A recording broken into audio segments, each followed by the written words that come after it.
देखिए लगातार बोकारो जिले की तस्वीरें आपको दिखाते हुए आ रहे हैं और बताते हुए आ रहे हैं कि भरत यादव जो भारतीय जनता पार्टी का जिला अध्यक्ष है और जिला अध्यक्ष ने जो अपनी सेना तैयार की है वो सेना कहां कहां से है।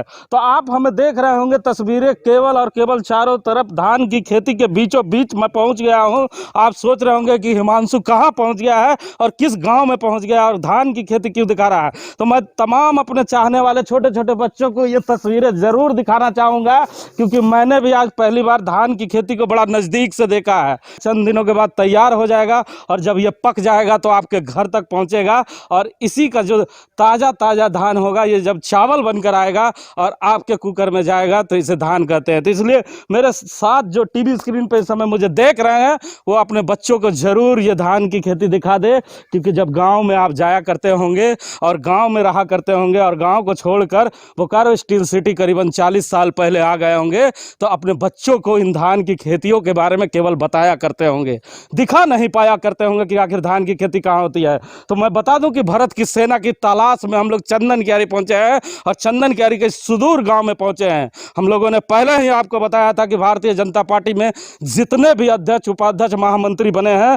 तमाम लोगों की तलाश कर कर आपको रूबरू कराएंगे भरत यादव ने किन किन कोनों से अपनी सेना तैयार की है। तो आपको हम बता दें कि भरत यादव ने अपने पहले ही जो लिस्ट जारी की थी उसमें तमाम इलाकों के कोने कोने से रहने वाले भारतीय जनता पार्टी के उन छोटे छोटे बड़े बड़े जो भी नाम था सबको तलाश कर कर और एक बड़ी बेहतरीन टीम बनाई है। उसी के तलाश में हम अभी बिजुलिया पहुंचे हैं और बिजुलिया में हम लोग गौर रजवार जी के आवास पर पहुंचे हैं। आपको बता दूं कि भारतीय जनता पार्टी में करीबन 6 पोस्ट मंत्री का है और उसमें करीबन 5 पोस्ट की घोषणा हुई है और 1 पोस्ट रिक्त है। इस समय बात करने के लिए हमारे साथ गौर रजवार जी हैं। गौर रजवार जी से कल ही मेरी टेलीफोनिक बात हुई थी। उन्होंने कहा कि हिमांशु जी मेरे साथ एक दुर्घटना घटी है जिसके चलते मेरे पैर टूट गए हैं और मैं सेक्टर में नहीं, मैं अपने आवास में हूं।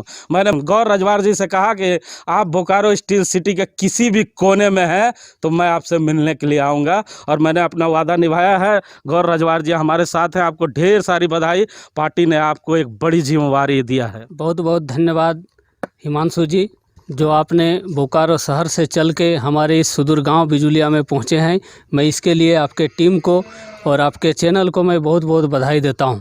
मैं आभार प्रकट करता हूं भारतीय जनता पार्टी के प्रदेश नेतृत्व को, जिला के अध्यक्ष श्री भरत यादव जी को, जिन्होंने हमारे जैसे एक कार्यकर्ता को मंत्री का पद देके बोकारो जिला में कार्य करने का एक मौका मिला है। मैं आभार उन तमाम विधायक, सांसद और वरिष्ठ नेतागण का आभार व्यक्त करता हूं जिनके आशीर्वाद से हमें आज भारतीय जनता पार्टी का एक मंत्री बनाया गया है। और ऐसे पार्टी का जो मंत्री एक सदस्यता भी होना गर्व की बात है, जिनका एक कार्यकर्ता आज प्रधानमंत्री बने हुए। और मैं विशेष यही सबको जो नवनिर्वाचित हमारे अध्यक्ष मंडल अध्यक्ष बने हैं, मैं उनको भी बहुत बहुत बधाई देता हूं, आभार व्यक्त करता हूं। अच्छा गौर जी, मैं आपको बहुत पहले से जानता हूं और मैंने देखा है कि किस संघर्ष से आप आगे बढ़े हैं, राजनीति में आगे आए। आपने पत्नी को भी राजनीति में आगे किया, जिला परिषद का चुनाव लड़वाया था, जिला परिषद की वो चुनाव भी जीत गए। अब आपको पार्टी ने इतना बड़ा मौका दिया है, लेकिन जब आपके घर में आ रहा था तो बड़ा अफसोस हुआ। बोकारो में विधायक आपके, चंदन क्यारी में विधायक आपके, सरकार भी आपकी रही, लेकिन सड़कों का हाल बड़ा बुरा था। देखिए, कार्य तो हुआ है, हमारे जो भी कार्य आज तक हुआ है वो भारतीय जनता पार्टी के सरकार के द्वारा ही हुआ है। और आप एक चीज़ तो जरूर जानते हैं, कमल कीचड़ में ही खिलता है।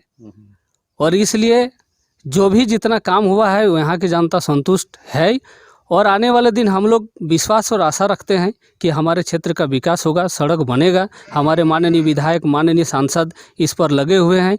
अब हम विशेष आपके चैनल के माध्यम से यह भी कहना चाहेंगे कि झारखंड सरकार का सुबुद्धि दे और यहाँ का उन्नति करे। लेकिन गौर जी, आज के जो नौजवान हैं कीचड़ से बड़ा परहेज करते हैं, इसीलिए सरकार लगता है आपकी चली गई।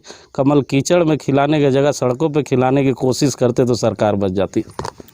तो इधर ऐसी बात नहीं है, कीचड़ में हमेशा कमल खिलता है और वो माँ देवी का पूजा ही होता है। और आज आपने जब हमारे घर आए तो आप देखें कि क्या स्थिति में हम लोग कहाँ पर रहते हैं और किस तरह से हम लोग का हरियाली छाया हुआ है।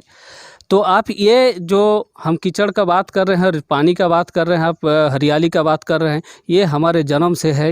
अच्छा गौर जी, आप पुराने नेता हैं, इस क्षेत्रों में बहुत दर्द है। लोगों का कहना है कि ज़मीन हमारी थी, फिर भी इलेक्ट्रो स्टील ने हमारी ज़मीन को ले लिया, अधिकार ले लिया, लेकिन हमें मुआवजा नहीं मिला, हमें नियोजन नहीं मिला। लेकिन राजनीतिक पार्टी के लोग चंद दिनों तक आवाज़ उठाते हैं, उसके बाद आवाज़ खामोश हो जाती है।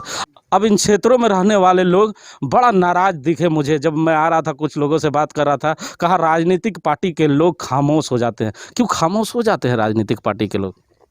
देखिए, बहुत सारा बात ये भी आता है कहीं कहीं पर कि कहीं किसी का मजबूरी होता है, तो कहीं कोई अपना व्यक्तिगत स्वार्थ के लिए भी छिन्न हो जाता है। कार्यक्रम तो करता है नेता, लेकिन जो लोकल नेता होता है उनका कहीं ना कहीं बागडोर ऊपर तक होता है। और जिस दिन यहाँ का जनता पूर्ण रूप में नेता के ऊपर भरोसा करेगा, विश्वास करेगा, मैं आपको विश्वास दिलाता हूँ कि इलेक्ट्रो स्टील क्या, बोकारो प्लांट कोई भी हो विस्थापित को कभी वो अपने दरकिनार नहीं कर सकता है। और यहाँ के आदमियों को, यहाँ के ग्रामीणों को उसको रोज़गार देना होगा। और ये आंदोलन इसके बाद श्योर, और हम लोग फाइनली आंदोलन चलाएंगे। और इलेक्ट्रो स्टील में हमारे जो आसपास के ग्रामीण लोग हैं, हमारे जो आसपास के गांव घर के आदमी हैं, हम लोग रोज़गार दिलाने का काम ज़रूर करेंगे। मैं रास्ते से आ रहा था तो देखा लोगों के रोज़गार, लंबी लंबी साइकिलें लंबे लंबे कोयले के रास्ते से जा रहे थे। लोगों ने कहा हिमांशु जी काम नहीं है हमारे पास, सुबह से कई हज़ार साइकिलें इसी तरह निकलती है। तो मैंने पूछा लोगों से कि प्रशासन और राजनीति करने वाले नेता कुछ कहते नहीं क्या? ये हिमांशु जी, ये गलत आरोप है। ये कोई, हम तो आपको बताएंगे ज़रूर। आज राजनीतिक जीवन 25 साल में जिला परिषद तक प्रतिनिधित्व किए। आप पूरा क्षेत्र में कहीं भी, चास चंदन कियारी बोकारो में सारा तरह का काम एक कार्यकर्ता होने के नाते करते हैं हम लोग। इंदिरा आवास से लेकर वृद्धा पेंशन से लेकर दुनियादारी जो भी है, आप किसी को भी इंदिरा आवास, प्रधानमंत्री आवास हो, माने जो काम हो, किसी का थाना का ज़रूरत हो, किसी का कोर्ट का ज़रूरत हो, हमने जिला परिषद रहते हुए, हमारी वाइफ रहते हुए, हमने बिजुली हाई स्कूल में करीब 100 दुकान बनाए, आदमी को रोजगार दिया है।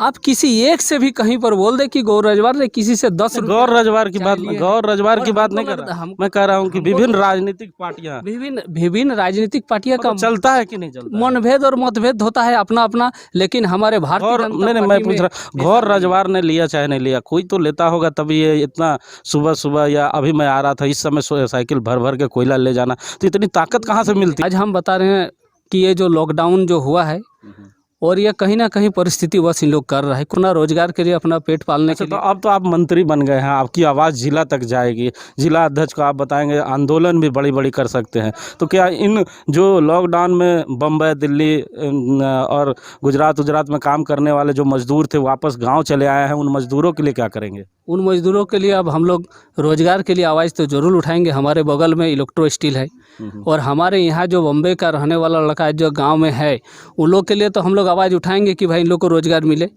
और रोज़गार के लिए हमारा जो भी प्रयास रहेगा, जो भी आंदोलन करने का रहेगा, हमारे भारतीय जनता पार्टी जरूर करेगी। मतलब अब आवाज़ बुलंद होगा, एकदम श्योर होगा। गौर रजवार को कौन सी ऐसी टीस रह गई हो कि अगर मैं मंत्री बन जाता तो ये काम जरूर करता? क्या दिल में एक कोई तो ऐसी इच्छा जरूर होगी कि मुझे अगर ये कुर्सी मिलती है तो मैं ये काम करूँगा? कौन सा ऐसा काम अधूरा रह गया है जो अब पूरा करेंगे आप?